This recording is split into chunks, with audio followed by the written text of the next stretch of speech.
이 본문 말씀을 중심으로 우리는 세 가지를 생각해 보고자 합니다.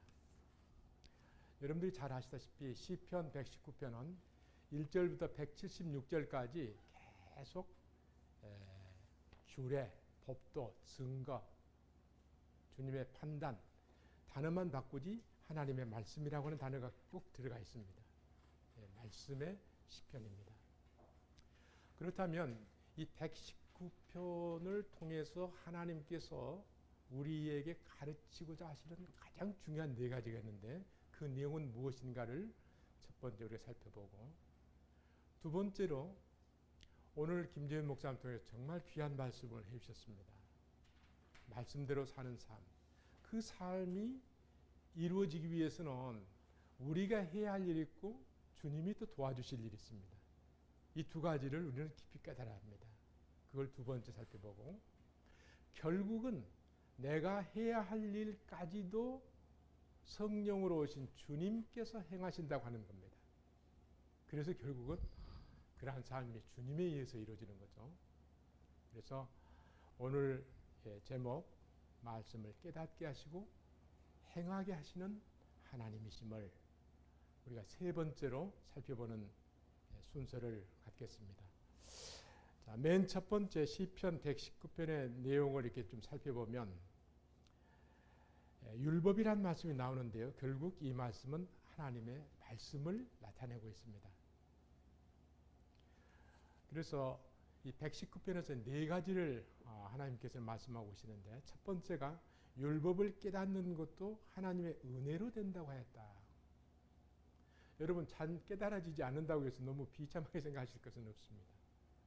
성령님을 통해서 주의 말씀을 깨닫게 하십니다.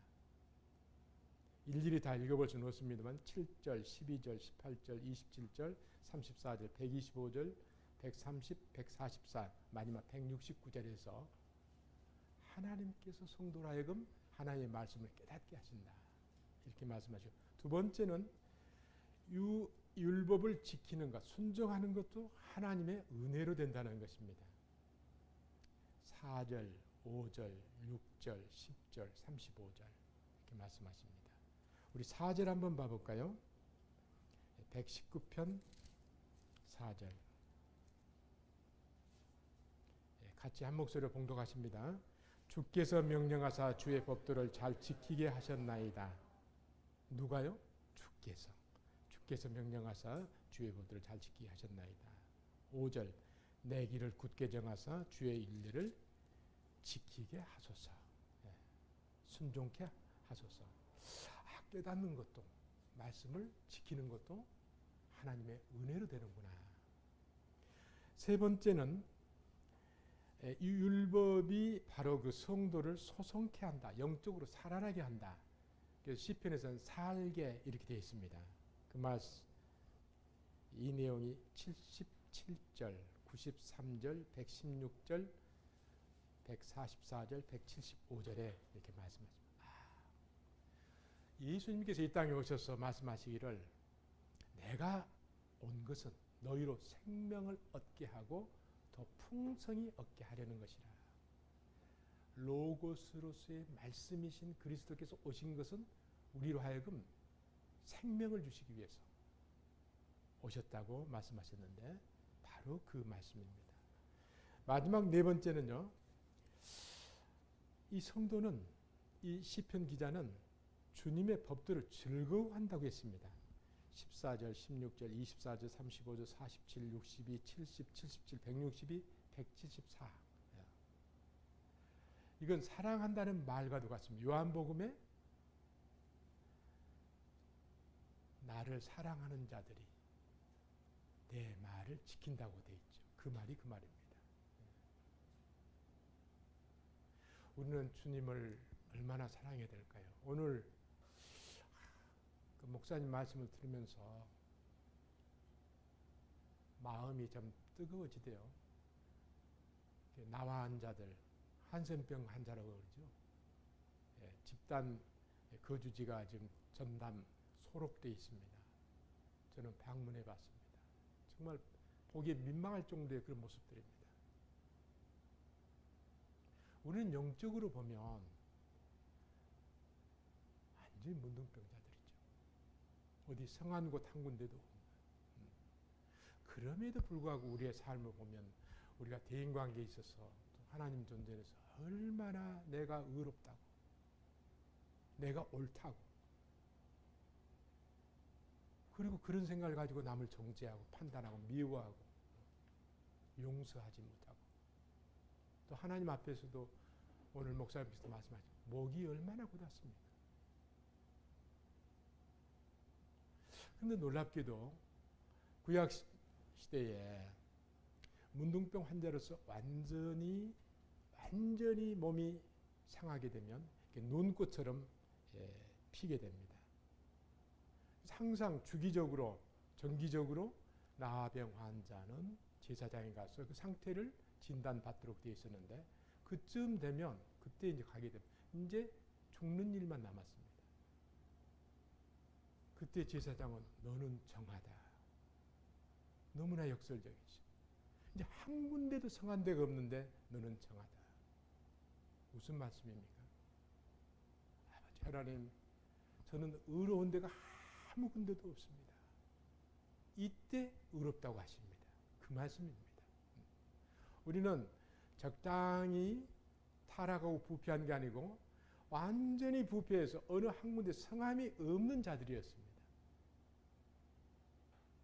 그런 우리를 만나주신 예수 그리스도. 참 바라보기도 민망스러웠던 우리들이었을 텐데 얼마나 감사한가. 이 예수 그리스도께서 끝내 우리 안에서 말씀을 깨닫게 하시고 지키게 하시는데 어떤 역할을 하시는가. 여기에 이르게 되면 저는 요즘 예수 그리스도 한마디로 너무나 감사하고 아름다운 이름이구나. 생각만 해도 너무너무 감사. 지금 하늘 보좌 우편에서 그저 우리를 위해서 계속 중보자로서 기도하고 계시는 우리 주님. 부활로 끝나지 않으셨습니다.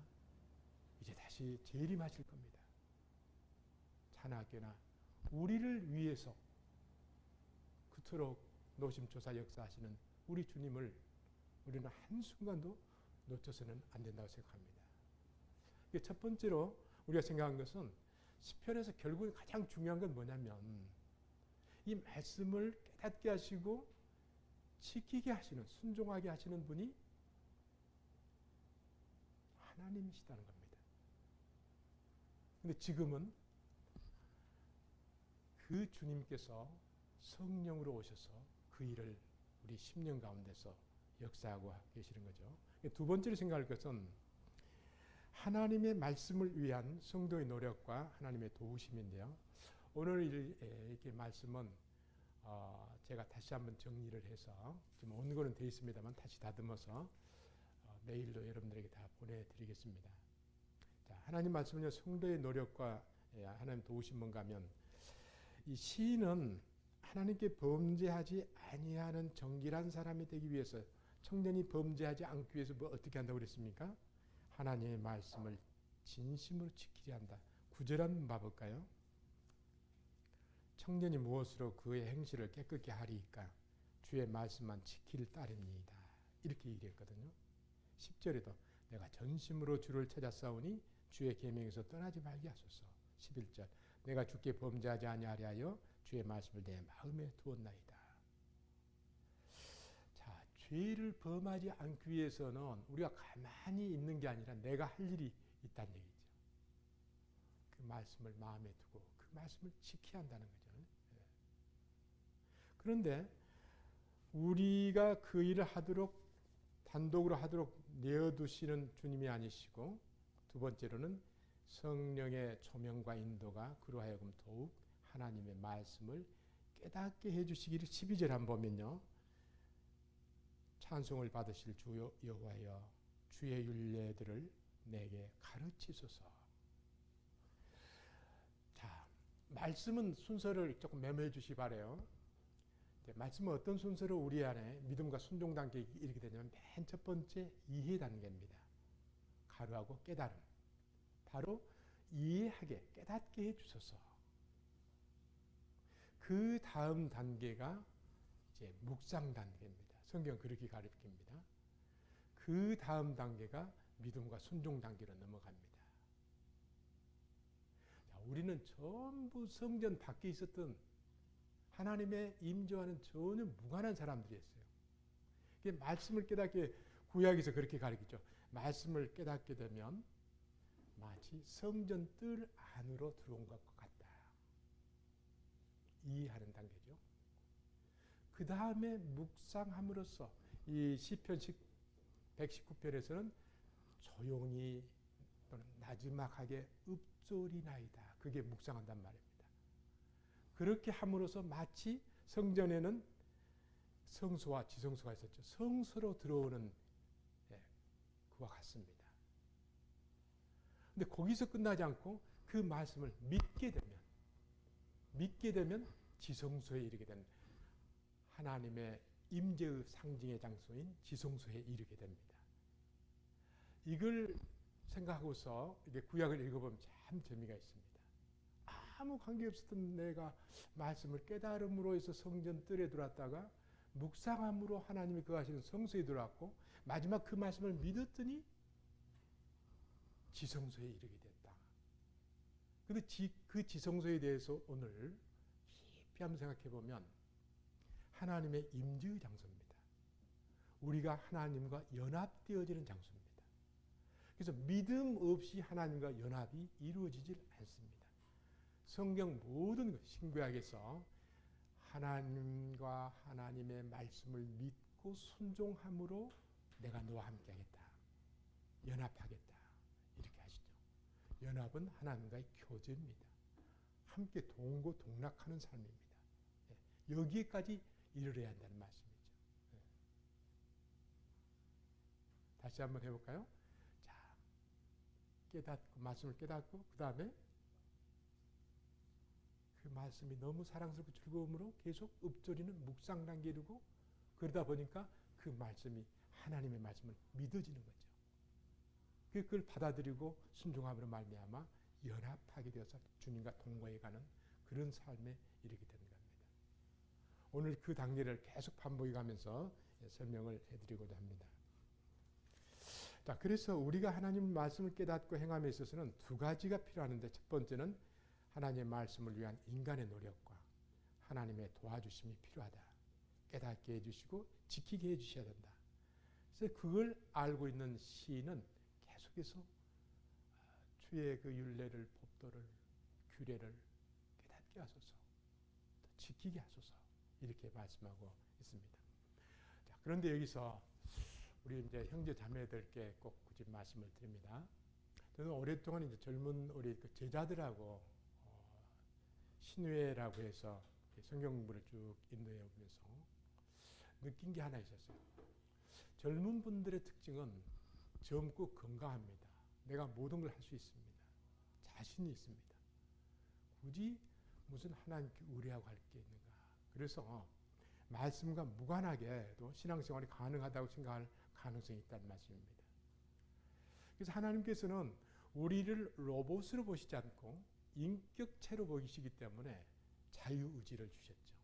그 자유의지는 우리가 하나님이 원하시는 자유의지는 하나님의 말씀의 테두리 안에서 구속받지 않고 아주 자유함을 누리면서 특히 죄로부터의 자유함을 누리면서 기쁘게 살아가라는 겁니다. 그런데 우리는 법도를 생각하지 않고 자유함만을 생각한 나머지 얼마든지 넘나들죠. 그런데 하나님께서는 인간의 자유의지를 믿는 자나 믿지 않은 자나 꺾지 않으신다는 사실입니다. 잘못되어도 기다리십니다. 우리가 하나님의 말씀을 어길 때, 자, 저는 그런 느낌을 요즘 좀 받아보는데, 저희 참 자녀들 두 아이인데 참 부족하기 그지없죠. 온 식구가 참 부족한 사람들만 모인 것 같아요. 저희 집은 보면. 근데 좀 착하기는 해요. 이렇게 벗어나거나 그러진 않는데 이제 다 분가해서 가정을 이루고 있는데 살짝 부모의 마음에 약간씩 아픔이 되는 순간들이 있더라고요. 언제 아버지의 얘기를 무겁게 받아들이지 않고 그냥 대충 듣거나 뭐 귀담아 듣지 않을 때, 그 느낌은 여러분들이 제 나이쯤 돼야 느낍니다. 절대로 그 나이 되지 않으면. 하나님 어떠실까요? 대충 듣는 것도 아니고 말씀을 거역하고 자유의지 내버려 두신 것 같이 보이니까 그건 하나님을 거역한 거고 무시하는 겁니다. 하나님 앞에 범죄할 때 우리가 정말 마음 아파야 할 것은 그토록 참 우리가 이해할 수 없는, 우리의 지각으로는 이해할 수 없는 사랑으로 우리를 구원해 주셨는데 그 큰 은혜를 입고서도 그분의 말씀을 내가 쉽게 여긴다. 잠잠히 계신 것 같지만 하나님 말씀 마음이 굉장히 아프시죠. 성경을 계속 보다 보면 아버지 하나님, 지난날 제가 그 엉망진창 정말 저도 모범생으로 이렇게 좀 했지만 오늘 목사님 그런 말씀하셨죠. 대충 난 보기에는 그릇하게 살아갈 수 있다. 참 착한 학생이라고 이렇게 했지만 제가 볼 때는 엉망진창인 사람이었던 것 같아요. 하나님 믿고서도 얼마나 아버지 하나님 마음 아프셨습니까? 제가 이 나이에 대해서 저희 아이들을 대해보니까 조금만이라도 주님의 말씀, 마음을 헤아릴 수가 있네요. 그래서 때로는 인간관계에서 아픔을 당해본 것도 하나님의 마음을 헤아려 드리는데 좀 도움이 되구나. 여기 이제 우리 사모님도 정 선생님 부모님 되신 입장에서 다 느끼셨을 겁니다. 자녀들에게서 느끼는 참 아픔, 마음의 아픔, 아파오는 거. 그래요. 하나님께서는 정말로 우리가 알겠습니다. 가나 혼인잔치에서 어머니 마리아께서 예수 그리스도께서 시키는 대로 하라. 종들에게 그렇게 이랬죠. 순종에 대한 그보다 좋은 정의가 있을까요? 말씀하시는 대로 해라. 그래서 부모님께, 하나님 말씀 주님께, 또 하나님께서 권위자로 세운 분들께 네 알겠습니다. 그렇게 하겠습니다. 우리 내일부터 그렇게 잘할 수 있도록 오늘 약속하는 시간이 되었으면 합니다. 참 마음이 기뻐요. 여러분들 직장에 계신 분들 상사분들께 걱정하지 마십시오. 제가 부족하나마 그렇게 하고 또 하다가 모르게는 할 수 없을 때 제가 다시 말씀 올리겠습니다. 마음이 시원할 겁니다. 또 지도 교수님께, 부모님께. 그래서 하나님께서는 이 땅에 권위자들을 딱 두셨거든요. 맨 처음 부모님, 선생님 이런 순서로 만나게 되죠. 직장 상사. 이렇게. 그분들에 대한 순종을 통해서 눈에 보이지 않는 하나님의 순종을 훈련시키는 겁니다. 그래서 여러분들 부모님 말씀하실 때 여러분들 젊고 또 어떻게 보면 부모님들보다 더 교육을 많이 받으실 수 있어요. 혹 자기하고 생각이 다르더라도 예 알겠습니다. 일단은 그렇게 하세요. 그리고 나중에 기회 돼서 부모님이 잘못 생각하고 있을 때 혹시 제가 잘못 생각하지 내가 옳다고 생각하더라도 혹시 아버님 제가 잘못 생각하는지 모르겠습니다. 근데 혹시 이건 이렇게도 한번 생각해 보셨습니까? 그러면 연세 드신 분들은 지혜로 다 아시면 저 녀석이 무슨 얘기 하려고 하는구나. 조심스럽게 말씀하시자마자 아니라고 그냥 받아친다든지 듣는 둥 만둥한다든지 이것은 도리가 아니다 하는 것을 우리가 생각해 보셨죠. 자, 자유의지. 범위가 있는 자유의지구나. 내 마음대로 하는 게 아니구나. 하나님께서는 우리가 넘어지더라도 아픈 마음으로 기다리고 계시는 동구 밖에서 탕자가 돌아오기를 기다리시는 사랑의 아버지이심을 여러분들 늘 생각해야 합니다. 그것과 무관하게 이게 말씀 떠나 있고 기도하지 않으면 아주 둔감해집니다. 근데 저는 뭐 자랑할 게 아무것도 없는 사람이에요. 그러나 하나님께서 정말로 은혜 받아서 했던 일 중에 하나는 77년 여름부터 77년 7월부터 배운 이 성경 묵상을 오늘의 이기까지 오늘 아침까지도 거의 거르지 않고 민감하게 인도해 가십니다. 그래서 말씀 떠나가지고 아무리 교회에서 말씀을 전하고 이렇게 해도 잊어버려요. 그러나 이 예배 때 전해지는 이 메시지는 여러분의 일생의 신앙의 방향을 결정합니다. 그만큼 중요합니다. 그래서 저도 목사님 모시고 이제 우리 형제 자매님들하고 면담할 때 그런 얘기 했던 걸 기억하실 겁니다. 일생의 신앙의 방향을 정합니다. 그래서 그 말씀을 토대 위에 날마다 말씀을 받게 되면 하나님께서 여러분들의 인생을 어쩌면 그렇게 구체적으로 인도해 가시는가. 생생하게 나와 함께 이런 생각을 가지고 살아가게 됩니다. 그래서 말씀 날마다 보지 않고서 그냥 주일만 예배 참석하고 신앙생활이 영이 된다? 그러면 아마 시편 1편을 아마 하나님께서는 괜히 쓰셨을 겁니다. 복 있는 사람은 날마다 어떻게 한다고 했습니까? 주의 말씀을 묵상하는 자라고 그랬죠. 네.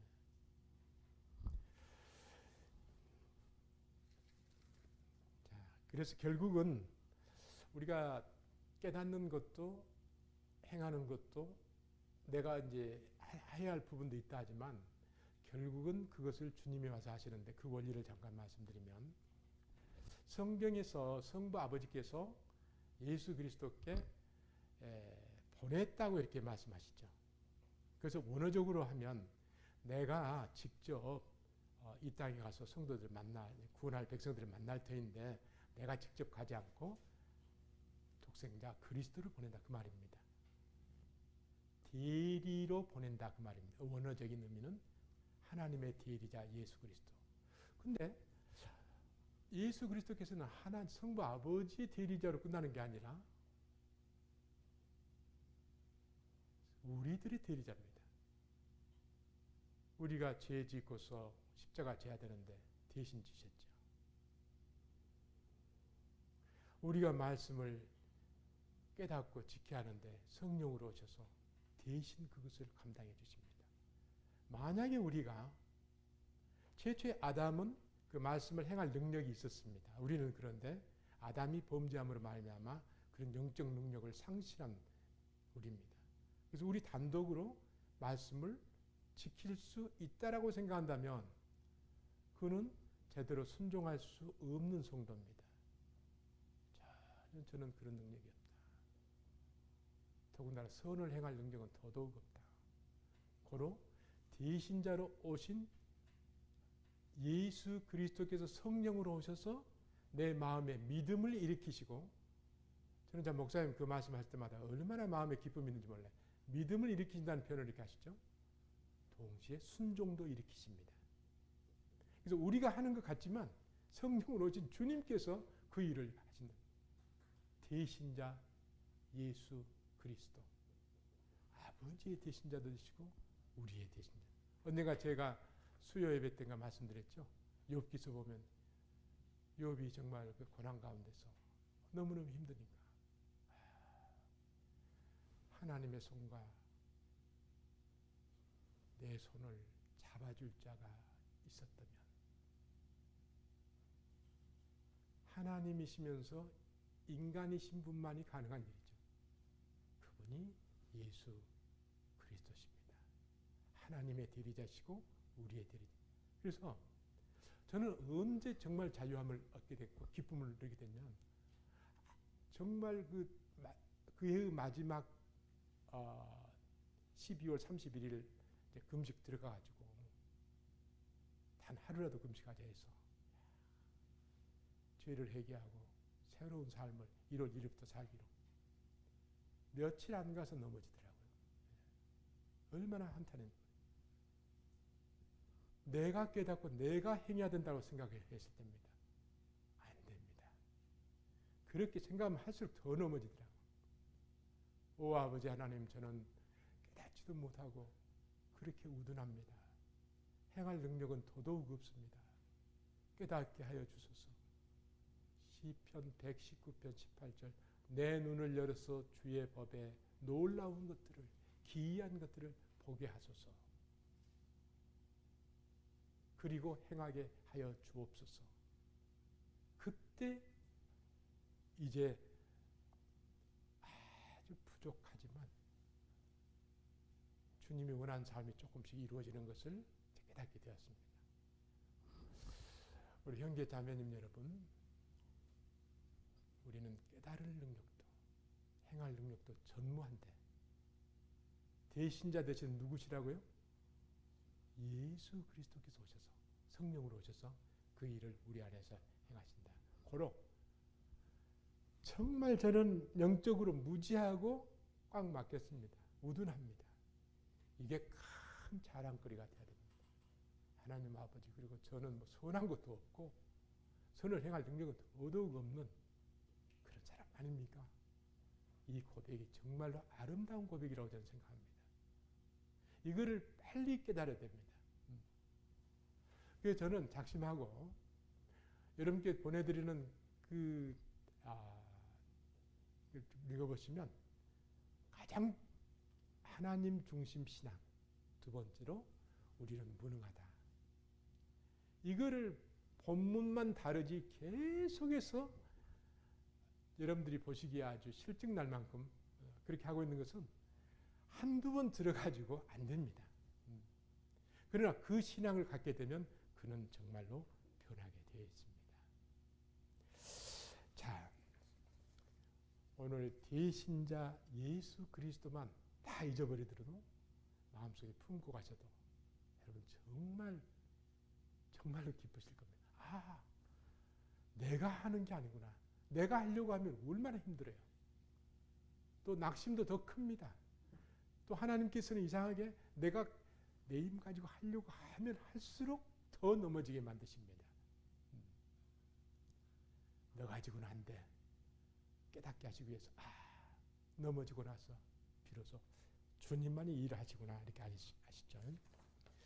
자, 크게 세 번째로는 하나님의 말씀을 깨닫게 하시고 행하게 하시기를 하도록 시편 기자님 기도하고 33절에서 40절까지 기도문입니다. 시인은 성도들로 하여금 하나님의 말씀을 깨닫게 하시는 분도 하나님이시오, 그 말씀을 행하게 하시는 분도 하나님이심을 염두에 두고 다음 같은 내용들을 기도하고 있다. 하나님의 중심신앙이죠. 그래서 여러분들은 시작도 진행도 결과도 전부 하나님으로 시작해서 하나님으로 진행되다가 하나님으로 열매 맺는다, 이렇게 생각하시면 신앙생활이 그렇게 가벼울 수가 없죠. 그리고 그 주님 무에 오늘 업혀야 됩니다. 지난번 제가 보내드렸던 자료, 우리는 십자가지지만 십자가진 우리 자신을 주님께서 지신다고 그랬죠. 우리가 업혀간 게 장거리 가는데 쉬워요. 그냥 계속 십자가 지고 나 혼자 걷는 게 쉬워요. 그 무거운 십자가를 지고 있는 우리를 주님께서 영적으로 보면 업어주시는 겁니다. 그래서 똑같은 신앙생활 하는데 똑같은 상황에서도 어떤 사람은 계속 기뻐하죠. 어떤 사람은 그보다 덜 어려운 상황에서도 계속 낙심하고 한숨 쉬고 있는 그런 성도도 있습니다. 우리는 전자가 되었으면 합니다. 첫 번째로 33절 상반절, 34절 상반절 보면 하나님의 율법을 행하기 위해 하나님께서 그 말씀을 가르쳐 주시고 나아가서 그 말씀을 바로 깨닫게 해 주시라고 좀 기도하고 있죠. 33절 상반절, 34절 상반절 말씀을 보면서 한번 들어주시면 감사하겠습니다. 또 두 번째로는 이 33절 하반절하고 34절 하반절 보면 그 율법을 행함에서 일시적 또는 가끔 행하는 것보다도 끝까지 계속 행하는 것이 귀하다고 이렇게 하시죠. 순종했다 안 했다는 것보다도 줄곧 끝까지 순종하는 자를 하나님께서는 참으로 기뻐하십니다. 그뿐만 아니라 율법을 행함에 있어서 의식적인 행위는 도리어 가증하죠. 외식적인, 남에게 보이기 위해서 눈가림으로 하나님께 굉장히 싫어하십니다. 그래서 오직 전심으로 이렇게 34절에 보면 그래 돼 있죠. 이거는 진실하게 그런 말입니다. 진실하게 행하는 자를 귀하다고 하십니다. 그래서 시인은 하나님께서 명령하시사 하나님의 말씀을 잘 지키게 하신다. 그래서 시편 119편 4절 5절 보면 그런 말씀이 나오죠. 주께서 명령하사 주의 법도를 잘 지키게 하셨나이다. 내 길을 굳게 정하사 주의 진리를 지키게 하소서. 그리고 시인은 율법을 그냥 겉모습으로 외식으로 그렇게 지키는 것이 아니라 진실하게 심령으로 지켰다라고 167편에서 또 노래하고 있습니다. 그리고 168절에서는 주님 보시기에 합당하게 행하기를 힘썼다. 이런 말씀이 더 나오죠. 그래서 행하는 그것도 주님이 우리 안에 오셔서 하지만 그 행해지는 것도 주님 보시기에 옳도록, 이게 하나님 중심 신앙, 신본주의 신앙이죠. 아마 20대, 30대에서 조금 다른 면에 부족하더라도 철저한 하나님 중심 신앙을 배우고 행하고 있다면 그는 하나님께 정말 사랑하시는 성도라고 이렇게 생각됩니다. 어떤 일이나 하나님 중심. 그래서 세 번째로 이제 넘어가면요. 또 율법을 행하는 동기가 즐거워하기 때문에 했다. 24절에도 그렇게 되어 있고 35절에도 그 율법을 행하는 동기가 즐거워. 율법을 사랑하여 그렇게 지킨다라고 이렇게 얘기를 하죠. 또 네 번째로는 36절, 37절에 보면 율법을 행하려면 재리, 어떤 물질에 대한 그 탐심을 떠나야 된다. 또 허탄한 세상에 마음을 붙이지 않아야 온전한 순종이 된다. 이렇게 가르치죠. 자, 물질과 하나님을 겸하여 섬길 수가 없습니다. 세상과 하나님을 겸하여 섬길 수가 없습니다. 왜냐하면 사탄은 우리의 일부분, 특히 심령의 일부분이라도 틈을 타서 넘어지게 만들려고 하지만 하나님께서는 부분주의가 아니고 전체주의입니다. 우리의 온 마음, 나의 전부를 원하십니다. 구약시대 때 그 지사들은 또 어떻게 했습니까? 전부를 드렸죠. 번제, 여러분들이 그 제사 방법 가운데 번제 있죠? 그것은 헌신을 의미합니다. 전체를, 홀로코스트, 전체를 드리는 그러한, 그러면서 구약의 제사가 오늘의 예배지 않습니까? 온 삶을 드리는 예배. 그래서 내일 아침부터 여러분들 그렇게 하십시오. 전체의 삶 자체가 주님의 것이오매 다 드립니다. 여러분들을 드리면서 여러분들의 삶도 다 드리시길 바랍니다. 그럼 이상하게 내가 생각지 못한 일들이 일어나죠. 주님께서는 그렇게 맡기고 드리는 성도의 삶에 큰 변화를 또 가져오십니다. 그런데 그걸 드리지도 않고 내가 알아서 깨닫고 지키고 하려다 보니까 잘 되지도 않고 주님과 별로 무관한 삶을 살아가는 실패한 삶을 살게 되는 그런 전체로 우리는 밟은 적이 많다는 얘기입니다. 저나 여러분.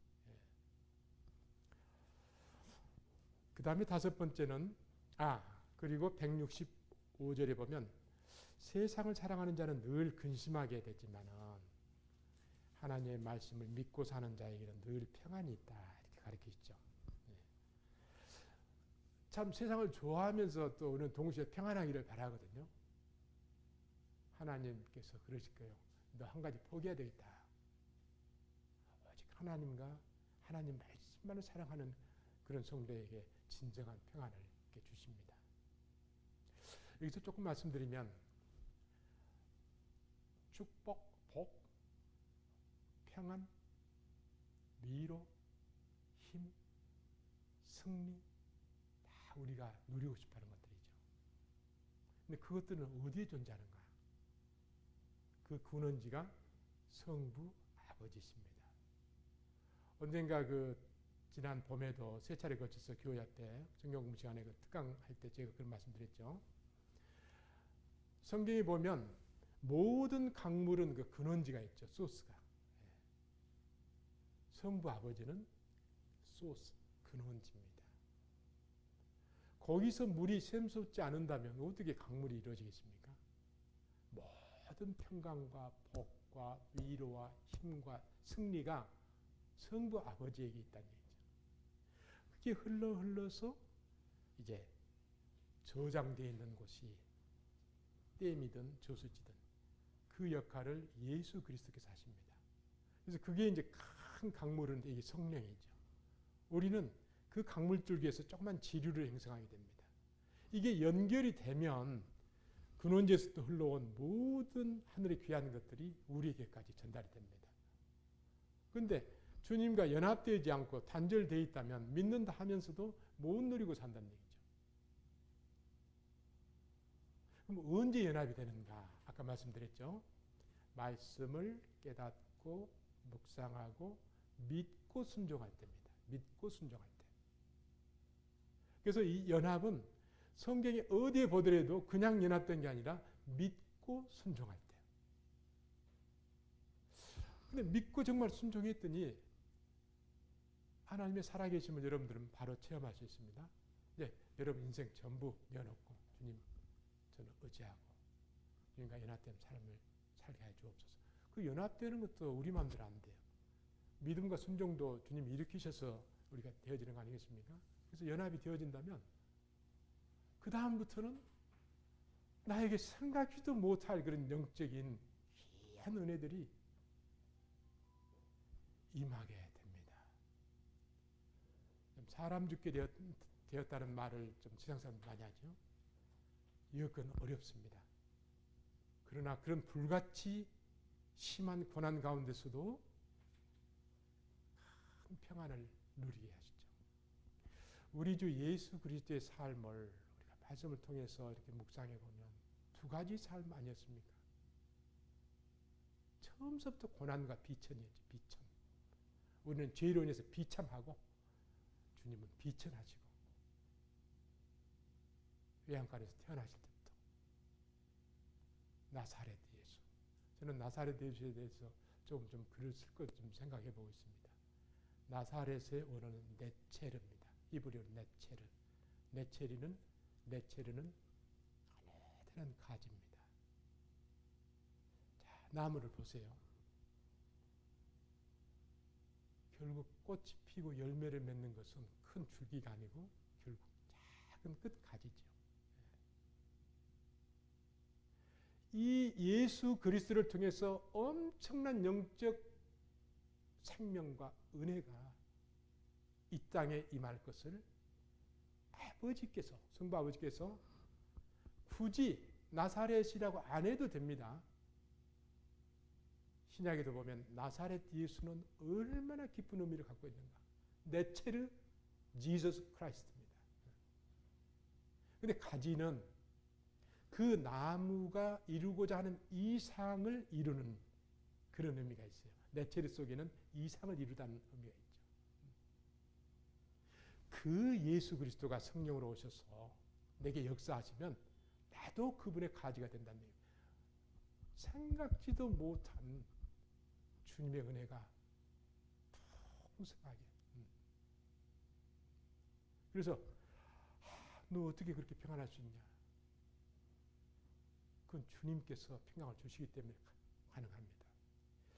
우리 주 예수 그리스도께서 이 땅에 오셔서 서두르신 그 모습이 보이던가 신약에 보면 특히 공간복음에게 볼 때 여유만만하셨죠. 평온함을 유지하셨습니다.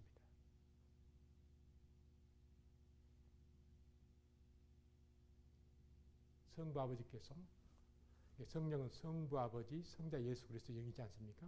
오셔서 계속 함께 하셨죠. 우리도 그 은혜를 그대로 누릴 수가 있다 믿습니다. 자, 6절에 보면은 시인은 악인들의 해방을 당하기까지 율법을 순종할 것인데 이 해방을 떠나게 해주시게 해달라. 방해를 물리쳐달라.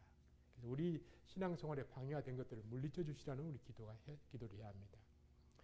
7번째, 율법을 순종함에서 억지로 하지 않고 하나님의 율법에서, 이 말은 주님의 의에서 그 말입니다. 생명을 얻어 기쁨으로 순종하기를 원한다. 억지로 하는 게 아니라 즐거움으로, 사랑함으로 행한다. 이런 말입니다. 자, 그런데 오늘 여기까지 오는 가운데 여러분들이 꼭 잊으셔서는 안 될 것은 주의 말씀대로 살아가는 데는 내가 할 일이 있고 주님이 하실 일이 있는데 결국 내가 할 일도 주님이 대신해서 해주심으로 주님이 하시는 거다. 꼭 잊지 말아주시고, 자, 그렇다면 33절에서 40절까지 주신 말씀을 우리가 좀 정리를 해보면, 자, 왜 하나님께서는 창세기부터 요한계시록까지 엄청난 말씀을 주셨거든요. 근데 그 말씀들이 하나같이 명령의 말씀입니다. 소원, 참고로 해달라고 하는 그런 말씀이 아니고 명령의 말씀입니다. 명령에 대한 반응은 받아들이든지 받아들이지 않든지, 순종하든지 불순종하든지로 나타나죠. 근데 신명기서에는 순종하거나 불순종할 터인데 나는 너 앞에 축복과 저주를 한꺼번에 놓겠다. 너 알아서 해라. 선택도 자유의지죠.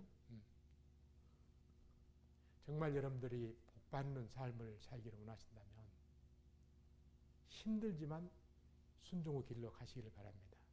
처음에 이 순종은 좀 굉장히 불편하고 나에게 손해되는 일도 많죠. 그렇지만 두 번째로 오늘 여러분들이 꼭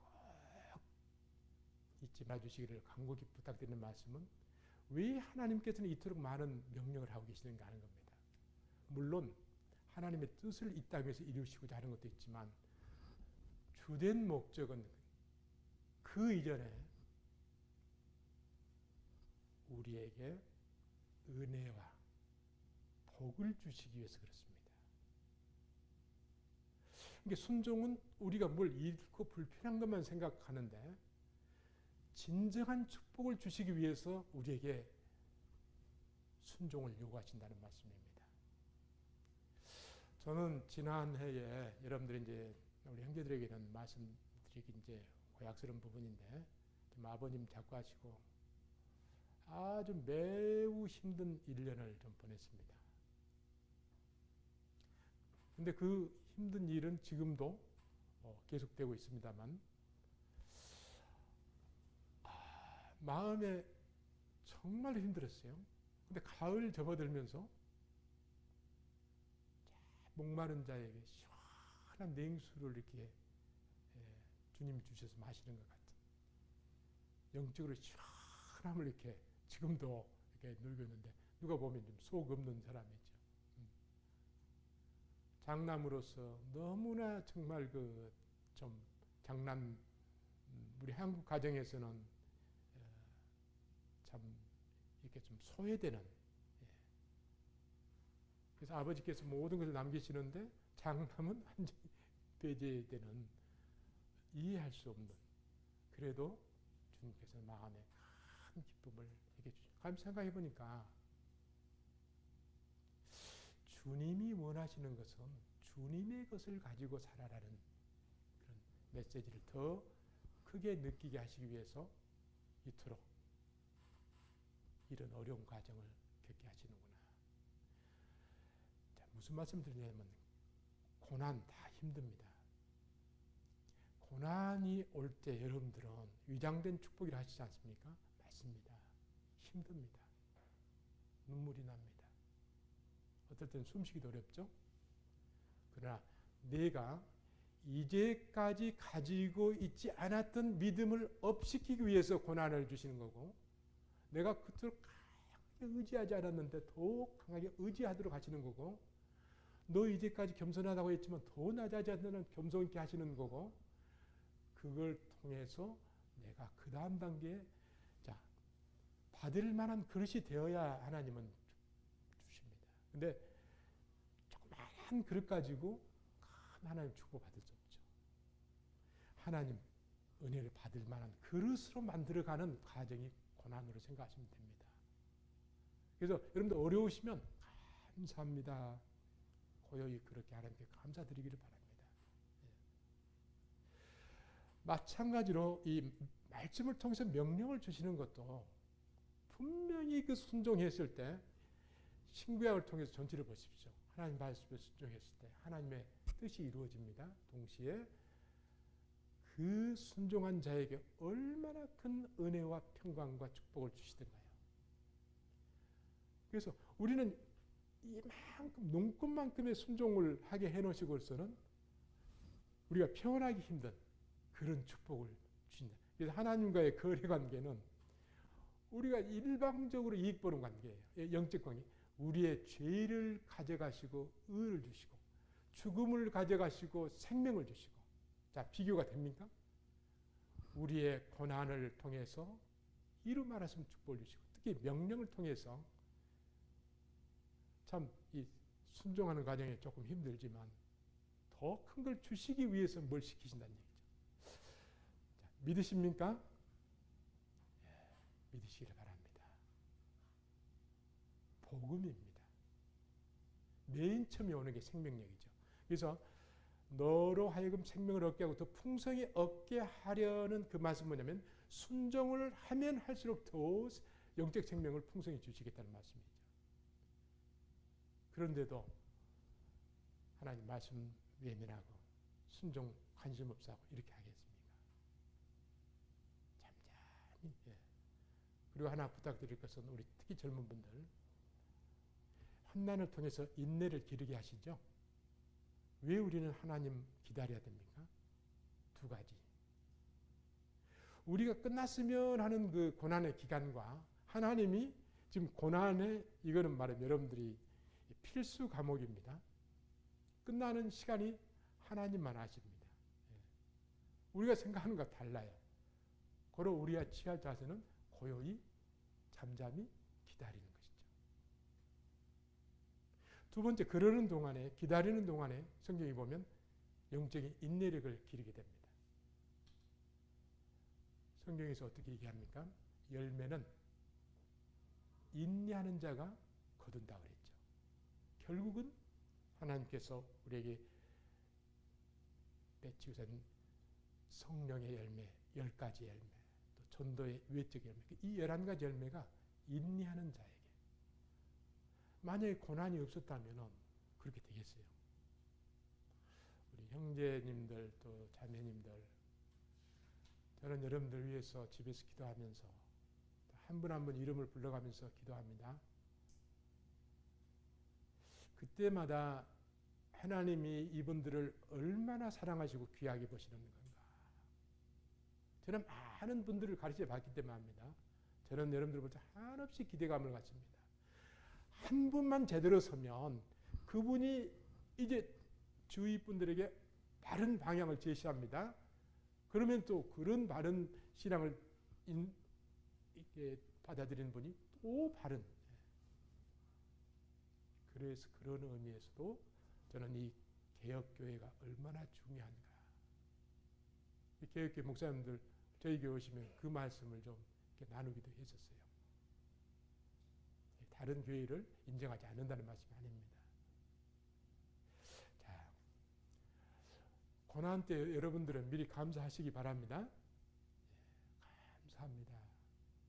또 말씀을 주실 때 나의 힘든 것만 생각하지 마시고, 그러니까 내 관점을 하나님 관점으로 바꾸는 게 신앙이죠. 그리고 나의 의를 하나님 의로 이 방향 전환하는 게 회개입니다. 자, 상대방의 관계가 좀 하선 형제하고 지금 이렇게 볼 때 좀 기분 나쁜 일이 있습니다. 끝까지 용서 못 한다면 그건 내 관점에서 생각하는 거죠. 자기 의죠. 그냥 하나님 관점에서 본다면 끝까지 사랑하고 존경하고 섬겨야 할 대상인 형제죠.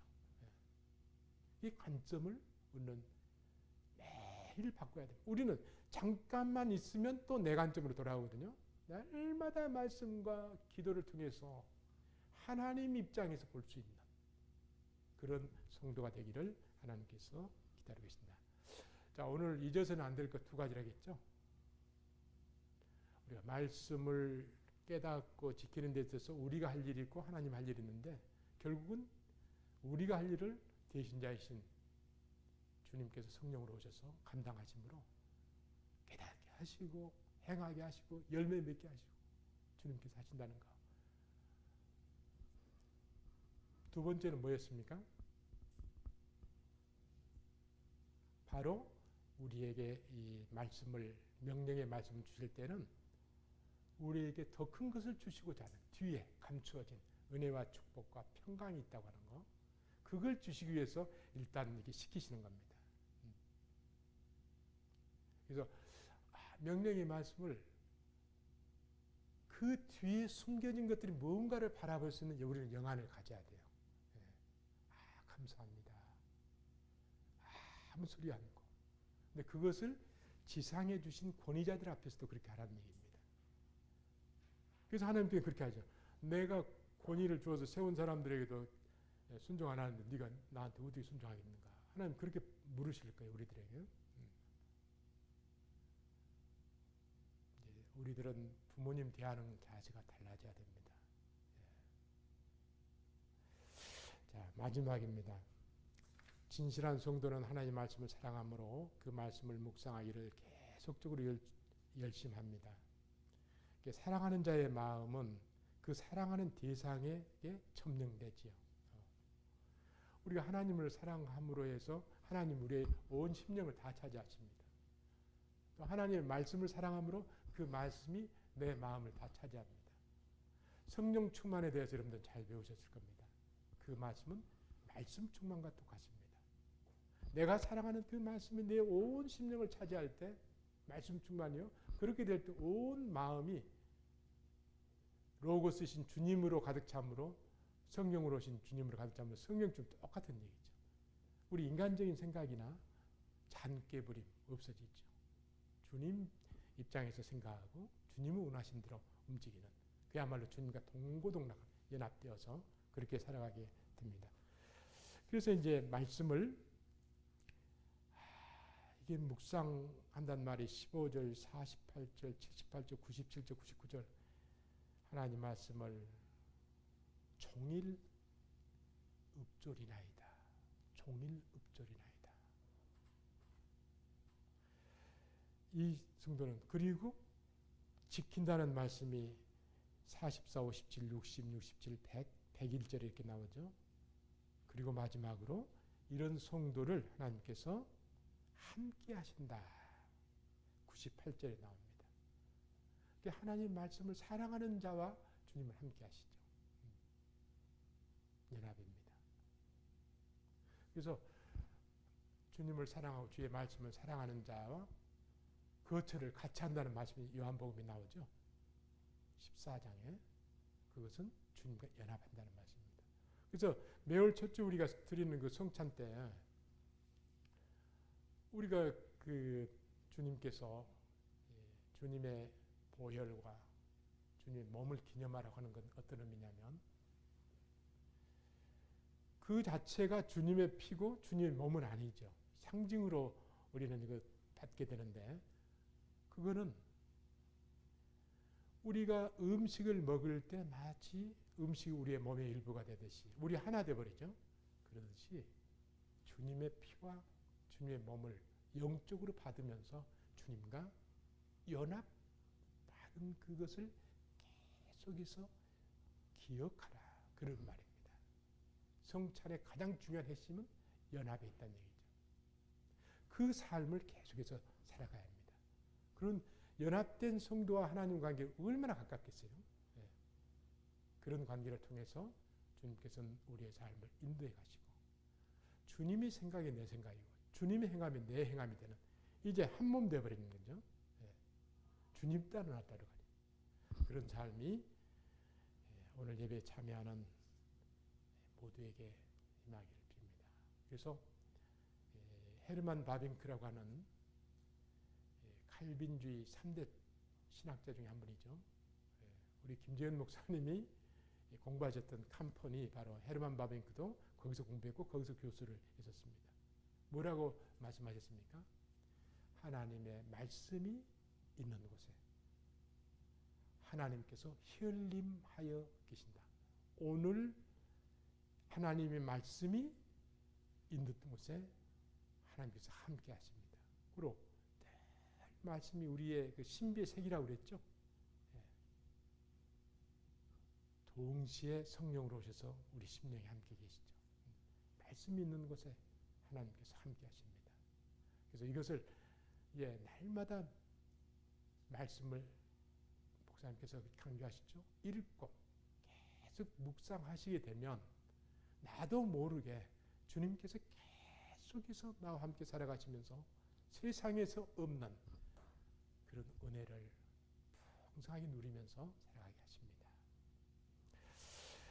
자, 좀 시간이 되었으므로 좀 못다 드린 말씀은 나중에 또 기회에 드리기로 하고 오늘 200장 찬송